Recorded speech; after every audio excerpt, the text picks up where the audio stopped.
আবায় ছুরি নিয়া সন্তানের গলায় ধরে সন্তান কেমন ভাবে রাজি হয়ে গেল। বাবা জিজ্ঞেস করে, ইসমাইল, আমি ঘুমের ঘরে দেখলাম তোরে জবাই করতেছি, বল তোর কি খেয়াল? সন্তান ইসমাইল একটা সেকেন্ড দেরি করে না, চিন্তা করে নাই, সাথে সাথে বাবার সামনে জবাব দিয়া দিলেন, ইয়া আবাতি ইফআল মা তুমার সাতাজিদুনি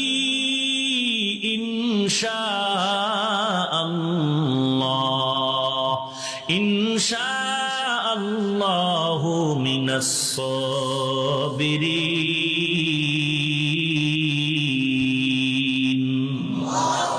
আব্বাজান দেরি করবেন না, তাড়াতাড়ি আমাকে জবাই করেন, ইনশাআল্লাহ আমাকে ধৈর্য ধারণকারীদের মধ্যে পাবেন। এই কথা বলিয়া হালকা ভাবে ইসমাইলের চোখের পানি বের হয়ে গেল।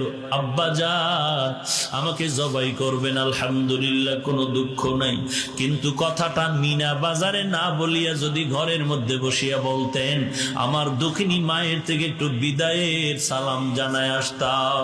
কারণ এই 6টা বছর পর্যন্ত আমার মা কত কষ্ট করে আমাকে লালন পালন করেছে, আপনি একবারও তো দেখার জন্য আসেন নাই রে বাবা। আমার মা তো জানে না আপনি আমাকে জবাই করার জন্য নিয়ে আসছেন। তবে আমার কাছে, মায়ের কাছে বলেন নাই, আমিও সালাম দিতে পারি নাই, দুঃখ নাই। আপনি যখন আমাকে জবাই করবেন, জবাই করার পরে আমার রক্তমাখা জামাটা একটু বাড়ির মধ্যে নিয়ে যাবেন, আমার আম্মার কাছে আমার সালামটা পৌঁছায় দিবেন।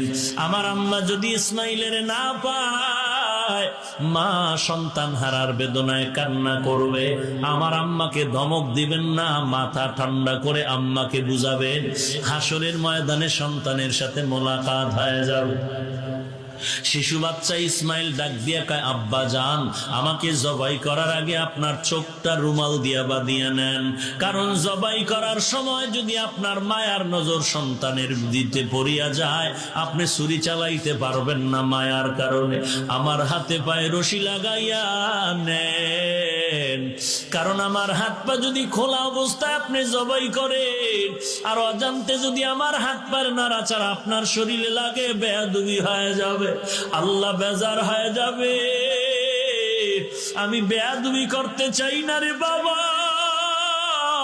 তাড়াতাড়ি আমাকে জবাই করে দেন। আল্লাহ না হয় রাগ করবে তাড়াতাড়ি, আবার আল্লাহ রাগ করবে। ইব্রাহিম নবী ইসমাইলের শোয়াইয়া ছুরিটা যখন চালায়, আল্লাহ কয়, ছুরি আমার ইসমাইলের একটা পশমের যেন কোনো ক্ষতি না হয়। আমি আল্লাহ পরীক্ষা করতে চাই ইসমাইলের ধৈর্য কেমন, ইব্রাহিমের ধৈর্য কেমন।